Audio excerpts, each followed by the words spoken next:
దీని వెనక చాలామంది పెద్దలు ఉన్నారు. వాళ్ళు ఇచ్చినటువంటి ధైర్యం కావచ్చు, వాళ్ళు ఇచ్చినటువంటి సొమ్ము కావచ్చు.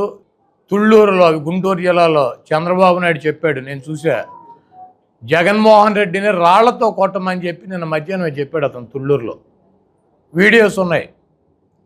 జగన్మోహన్ రెడ్డిని రాళ్లతో కొట్టండి, దుర్మార్గుడు, సైకో, అతని మీద రాళ్లతో దాడి చేయండి అని చెప్పి చంద్రబాబు చెప్తే, ఈ పచ్చ కుక్కలో ఈ తెలుగు తమ్ముళ్ళు కులాన్మాదంతో ముదిరిపోయినటువంటి పిచ్చి పరాకాష్ఠకెక్కినటువంటి కొంతమంది వ్యక్తులు చంద్రబాబు మాటలు విని జగన్మోహన్ రెడ్డి గారిని చంపడానికి, అది ఒక రాయి ఇసిరితే వచ్చి అంత ఫోర్స్గా ఒకళ్ళకి తగిలి, పక్కన ఉన్నటువంటి ఎల్లంపల్లికి తగిలి, ఈయనకేమో నుదురు మీద చిట్లి, పక్కన ఉన్నటువంటి ఎల్లంపల్లికి కూడా అంత గాయం జరిగిందంటే అది ఎంత ఫోర్స్గా వచ్చింది.